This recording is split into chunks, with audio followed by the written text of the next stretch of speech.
Page 217. The Commandant makes a speech about virtue and family and the emblematic fire that Schultforta boys carry everywhere they go. A bowl of pure flame to stoke the nation's hearts. Fure this, fure that, fure this. His words crashing into Werner's ears in a familiar battery. One of the most daring boys muttering afterwards, "Oh, I've got a hot bowl of something in my core." In the bunk room, Friedrich leans over the rim of his bed. His face presents a map of purples and yellows. "Why don't you come to Berlin with me? Father will be working, but you can meet Mother." For 2 weeks, Friedrich has limped around bruised and slow footed and puffy, and not once has he spoken to Ferner with anything more than his gentle brand of distracted kindness. Not once has he accused Werner of betrayal, even though Werner did nothing while Friedrich was beaten, and has done nothing since, did not hunt down Krodel, or point a rifle at Bastian, or bang indignantly on Dr. Hauptmann's door, demanding justice, as if Friedrich understands already that both have been assigned to their specific courses, that there is no deviating now. Werner says, "I don't have... Mother will pay your fare." Friedrich tilts back and stares up the ceiling. "It's nothing. Don't worry about it." The train ride is a sleepy 6-hour epic. Every hour their rickety car shunted onto a siding to let trains full of soldiers heading for the front hurry past. Finally, Ferner and Friedrich disembark at a dim, charcoal-colored station and climb a long flight of stairs, each step painted with the same exclamation: "Berlin smokes Junos!" and rise into the streets of the largest city Werner has ever seen. Berlin! The very name, like two sharp bells of glory. Capital of science, seat of the Fuhrer, nursery to Einstein, Staudinger, Bayer. Somewhere in these streets, plastic was invented, X-rays were discovered, continental drift was identified. What marvels does science cultivate here now? Superman soldiers, Dr. Hauptmann says, and weather-making machines and missiles that can be steered by men 1,000 miles away. The sky drops threads of sleet. They are silver. Gray houses run in converging lines to the horizon, bunched off as if to fend off cold. They pass shops stuffed with hanging meats and a drunk with a broken mandolin on his lap and a trio of streetwalkers huddled beneath an awning who catcall the boys in their uniforms.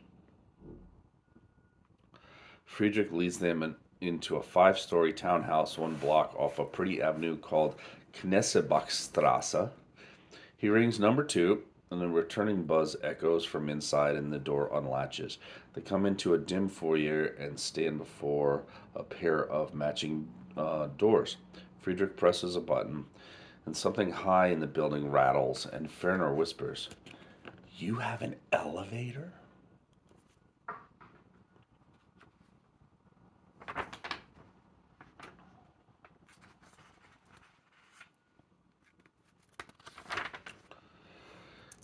Next chapter. He is not coming back.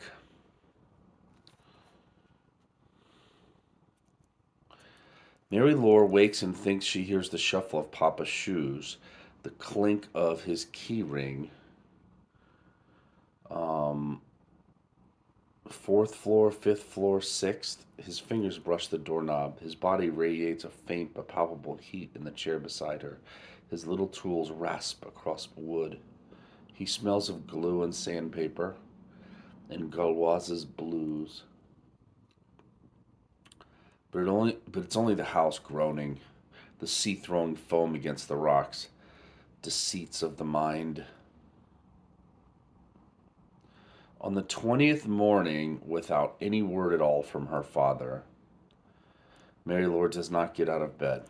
She no longer cares that her great uncle put on an ancient necktie and stood by the front door on 2 separate occasions and whispered weird rhymes to himself. "A la pomme de terre, Je suis par terre, Orica, je suis dans l'eau, trying and failing to summon the courage to go out. She no longer begs Madame Manec to take her to the train station, to write another letter, to spend another futile afternoon at the prefecture trying to petition occupation authorities to locate her father. She becomes unreachable, sullen. She does not bathe, does not warm herself by the kitchen fire, ceases to ask if she can go outdoors. She really doesn't eat. The museum says they're searching, child, whispers Madame Manec. But when she tries to press her lips to Marie-Laure's forehead, the girl jerks backward as if burned. The museum finally replies to Etienne's appeals. They report that Marie-Laure's father never arrived. Never arrived? Says Etienne aloud. This becomes the question that drags his teeth through Marie-Laure's mind. Why didn't he make it to Paris? If he couldn't, why didn't he? Why didn't he return to Saint Malo? I will leave you never, not in a million years, she remembers him saying. She wants only to go home, to stand in their four-room flat and hear the chestnut trees rustle outside her window, hear the cheese sellers raise his awning, feel her father's fingers close around hers. If only she had begged him to stay. Now everything in the house scares her. The creaking stairs, shuttered windows, empty rooms, the clutter and silence. Etienne tries performing silly experiments to cheer her. A vinegar volcano, a tornado in a bottle. Can you hear it, Marie, spinning in there? She does not feign interest. Madame Manec brings her omelets, cassoulets, brochettes of fish, fabricating miracles out of the ration tickets and the dregs of her cupboards. Marie-Laure refuses to eat.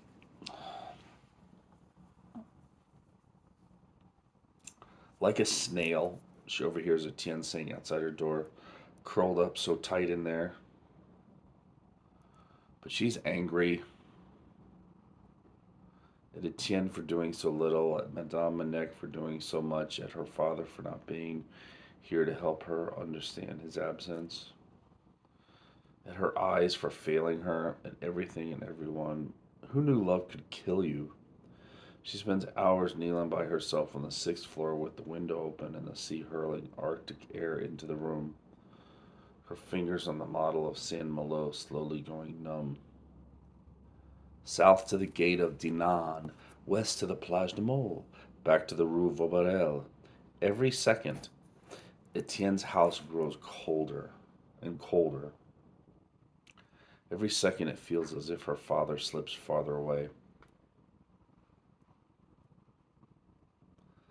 Next chapter, Prisoner. One February morning, the cadets are roused from their beds at 2 a.m. and driven out into the glitter. In the center of the quadrangle, torches burn. Keg-chested Bastian wiggles out with his bare legs showing beneath his coat.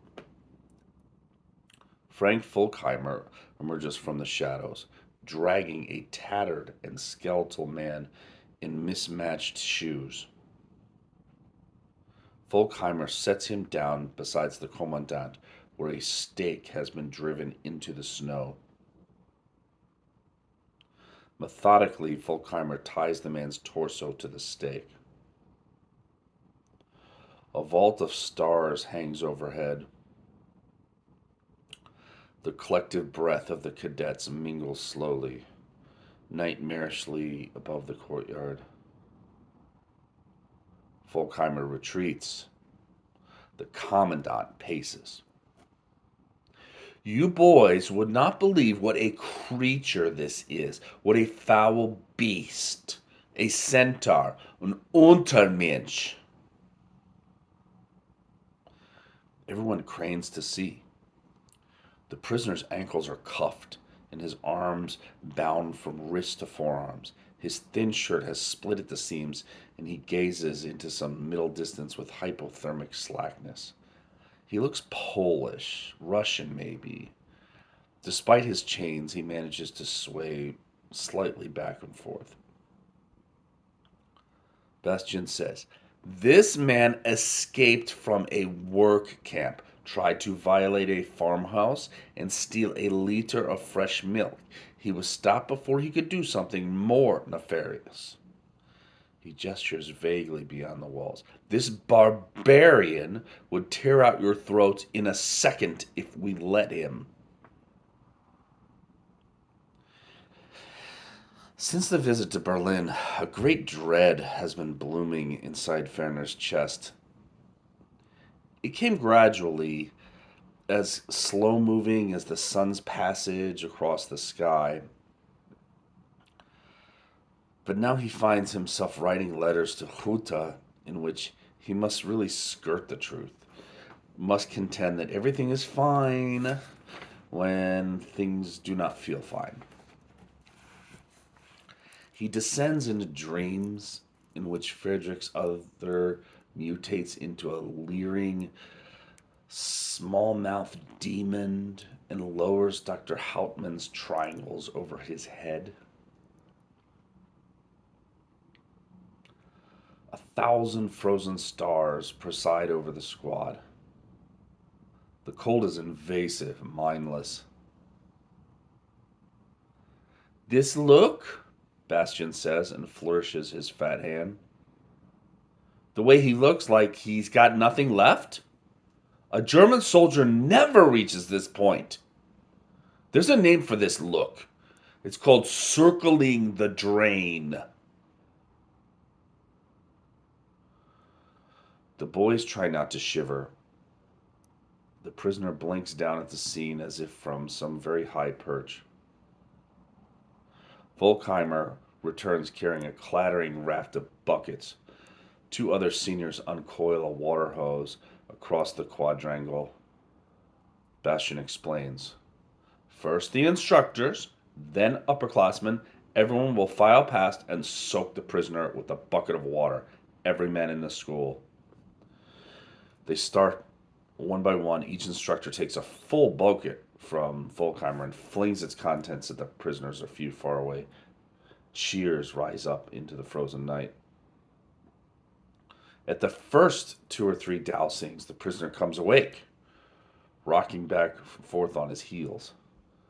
Vertical creases appear between his eyes. He looks like someone trying to remember something vital. Among the instructors in their dark capes, Dr. Hauptmann goes past, his gloved fingers pinching his collar around his throat. Hauptmann accepts the bucket and throws a sheet of water and doesn't linger to watch it land. The water keeps coming. The prisoner's face empties. He slumps over the ropes propping him up, and his torso glides down the stake. And every now and then Volkheimer comes out of the shadows, looming fantastically huge, and the prisoner straightens again.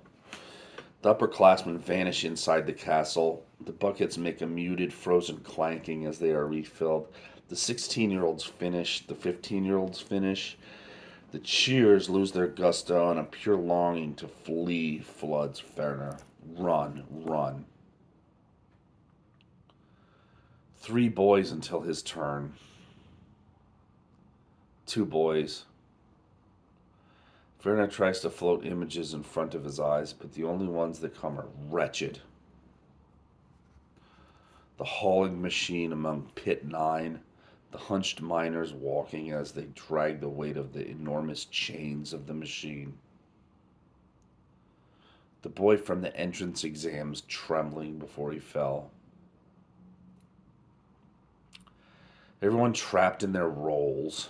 Orphans, cadets, Friedrich, Volkheimer, the old Jewish who lives upstairs, even Huta.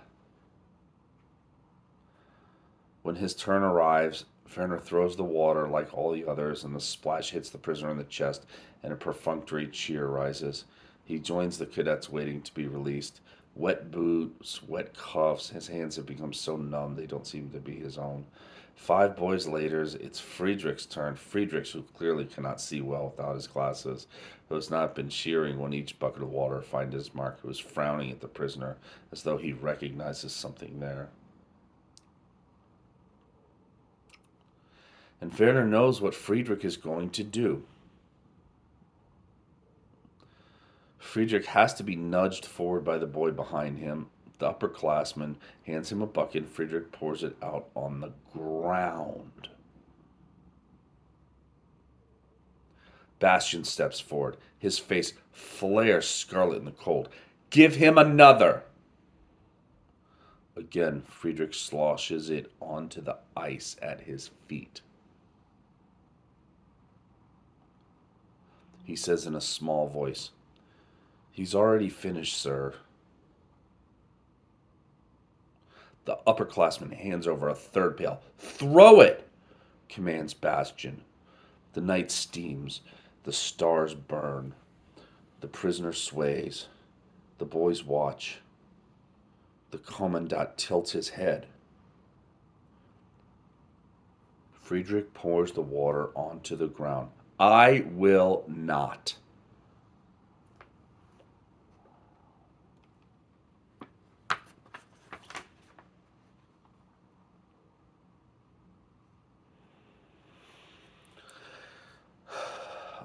Next chapter, I'm actually going a little backwards here. Back to the Fraulein's house. Good afternoon, Frau Schweitzenberger, says Friedrich. He backs up against the wall of the elevator car and gestures for her to enter. She squeezes into the lift and Ferner steps in behind her. From the top of her sack juts a sheath of withered greens. Her collar, he can see, separating from the rest of the coat. Threads are giving way. If she were to turn, their eyes would be a hand's width apart.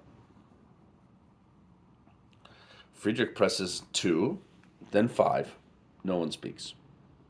The old woman rubs the trembling tip of an index finger across one eyebrow. The lift clangs up one floor. Friedrich snaps open the cage and Werner follows him out. He watches the old woman's gray shoes rise past his nose. Already the door to number 2 is opening, and the aproned woman with baggy arms and a downy face rushes out and embraces Friedrich. She kisses him on both cheeks, then touches his bruises with her thumbs. It's all right, Fanny. It was just a horseplay with the boys. The apartment is sleek and shiny, full of deep carpets that swallow noise. Big rear windows look out into the hearts of 4 leafless lindens, sleet still falling outside. Mother isn't home yet, Fanny says, smoothing down her apron with both palms. Her eyes stay on Friedrich. You're sure you're all right? Friedrich says, of course. And together he and Werner pad into a warm, clean-smelling bedroom, and Friedrich slides open a drawer. And when he turns around, he's wearing eyeglasses with black frames. He looks at Werner shyly. Oh, come on, you didn't know already? With his glasses on, Friedrich's expression seems to ease. His face makes more sense. This, Werner thinks, is who he really is. A soft-skinned boy in glasses with tabby-colored hair and the finest traces of a mustache kneeled above his lip. Bird lover, rich kid. I barely hit anything in marksmanship. You really didn't know. Maybe, says Werner. Maybe I knew. How did you pass the eye exam? Memorized the charts. Don't they have different ones? I memorized all 4. Father got them ahead of time. Mother helped me study. What about the binoculars? They're prescription. Cost a fortune. Huh. They sit in a big kitchen at a butcher's block with a marble cap. The maid named Fanny emerges with a dark loaf and round of cheese, and she smiles at Friedrich as she sets it down. They talk about Christmas and how Friedrich was sorry to miss it, and the maid passes out through a swinging door and returns with 2 white plaques so delicate that they ring when she sets them down. Werner's mind reels. An elevator, a lift, a Jewess, a maid, Berlin. They retreat into Friedrich's bedroom, which is populated with tin soldiers and model airplanes and wooden crates full of comic books. They lie on their stomachs and page through comics, feeling the pleasure of being outside of school, glancing at each other now and then as if curious to learn whether their friendship will continue to exist in another place. Fanny calls, "I'm going." And as soon as the door closes, Friedrich takes Werner by the arm into the living room and climbs a ladder built along tall hardwood shelves and slides along a large wicker basket, and from behind it, a huge book. 2 volumes enfolded in golden slipcovers, each as big as a crib mattress. Here, his voice glows, his eyes glow. This is what I wanted to show you. Inside are lush, full color paintings of birds. 2 white falcons swoop over each other, beaks open. A blood red flamingo holds its black tipped beak over a stagnant water. Resplendent geese stand on a headland and peer into a heavy sky. Friedrich turns the pages with both hands. Papyri flycatcher, buff-breasted merganser, red cockaded woodpecker, many of them larger in the book than in real life. Audubon, Friedrich says. He was an American. Walked the swamps and woods for years, back when the whole country was just swamps and woods. He would spend all day just watching one individual bird. Then he'd shoot it and prop it up with wires and sticks and paint it. He probably knew more than any birder before or since. He'd eat most of the bird after he painted them. Can you imagine? Friedrich's voice trembles with ardency, gazing up. Those bright mists and your gun on your shoulder and your eyes set firmly in your head. Werner tries to see what Friedrich sees. A time before photography, before binoculars. And here was someone willing to tramp out into a wilderness brimming with the unknown and bring back paintings. A book not so much full of birds as full of like evanescence, of blue-winged trumpeting mysteries. He thinks of the Frenchman's radio program, of Heinrich Hertz's Principles of Mechanics. Doesn't he recognize the thrill in Friedrich's voice? He says, "My sister would love this." Father says we're not supposed to have it. Says we have to keep it hidden up here behind the basket because it's American. And it was printed in Scotland. It's just birds. The front door opens and footsteps clack across the foyer. Friedrich hurries the volumes back inside their slipcovers and he calls, "Mother?" And a woman wearing a green ski suit with white stripes down the legs enters crying, "Friedrich, Friedy!" She embraces her son and holds him back with straight arms while she runs a fingertip over a mostly healed cut along his forehead. Friedrich looks over his shoulder with a trace of panic on his face. Is he afraid that she'll see that he was looking at the forbidden book, or that she'll be angry about his bruises? He doesn't say anything but merely stares at her son, tangled in thoughts. Werner cannot guess, then remembers himself. "And you must be Werner." The smile sweeps back onto her face. "Friedrich has written lots about you. Look at that hair. Oh, we adore guests." She climbs the ladder and restores the heavy Audubon volumes to their shelf, one at a time, as though putting away something irritating. The three of them sit in the vast oak table, and Werner thanks her for a train ticket, and she tells a story about a man she ran into just now, unbelievably, really, who apparently is a famous tennis player, and every now and then she reaches across and squeezes Friedrich's forearm. "You would have been absolutely amazed," she says more than once, and Werner studies his friend's face to gauge whether or not he would have been amazed. And Fanny returns to set out wine and more Rauschkasse, and for an hour Werner forgets about Sculptpforte, about Bastion, and about the black rubber hose, about the Jewess who lives upstairs. The things these people have. A violin on a stand in the corner and sleek furniture made from chromium steel, and a brass telescope, and a sterling silver chess set behind glass. This magnificent cheese that tastes like smoke has been stirred into butter. Wine glows sleepily in Werner's stomach, and sleet tickles down through the linens when Friedrich's mother announces that they are going out. Tighten up your ties, won't you? She applies powder beneath Friedrich's eyes, and they walk to a bistro, the kind of restaurant Werner has never dreamed of even entering, and a boy in a white jacket, barely older than they are, brings more wine. A constant stream of diners comes to their table to shake Werner and Friedrich's hand and ask Friedrich's mother-in-law's sympathetic voices about her husband's latest advancement. Werner notices a girl in the corner, radiant, dancing by herself, throwing her face to the ceiling. Eyes closed. The food is rich, and every now and then Friedrich's mother laughs, and Friedrich absently tucks the makeup on the face while the mother says, "Well, Friedie has all the best there is at that school, all the best." And seemingly every minute, some new face comes along and kisses Friedrich's mother on both cheeks and whispers in her ear. When Werner overhears Friedrich's mother say to a woman, "Oh, the Schwarzenberger Krone will be gone by year's end. Then we will have the top floor. Du first schon Saheim." He glances at Friedrich, whose smudged eyeglasses have now gone opaque in the candlelight, whose makeup looks strange and lewd now, as though it has intensified the bruises rather than concealed them, and a feeling of great uneasiness overtakes him. He hears Rodel swing the hose, the smack of it across Friedrich's upflung palms. He hears the voices of the boys in the Kameradschaft back in Solfrein sing. The bistro's overcrowded. Everyone's mouth moves too quickly.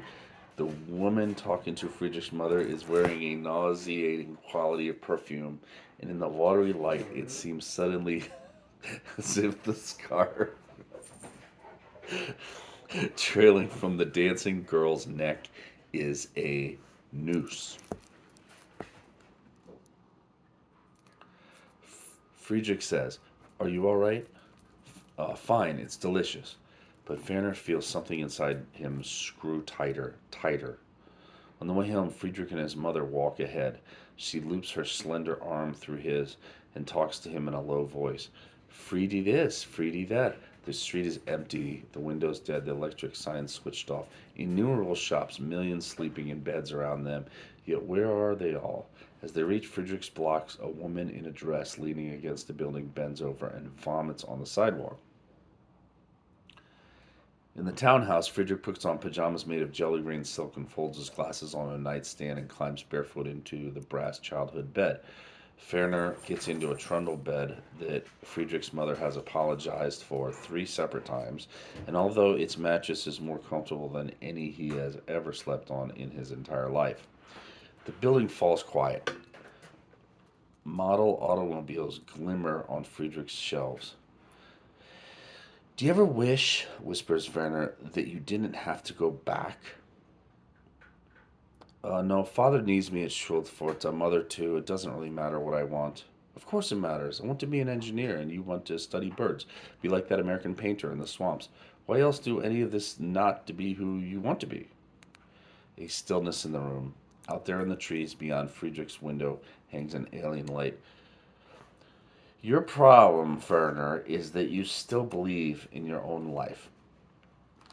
When Werner wakes, it's well past dawn. His head aches, his eyeballs heavy. Friedrich is already dressed, wearing trousers, an iron shirt, and a necktie, kneeling against the window with his nose against the glass.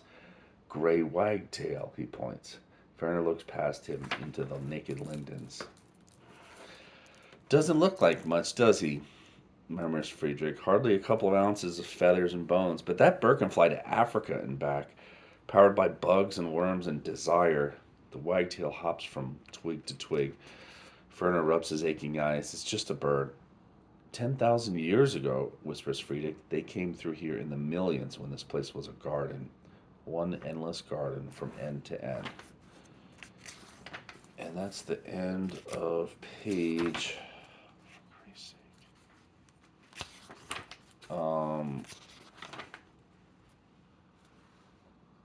234. 234.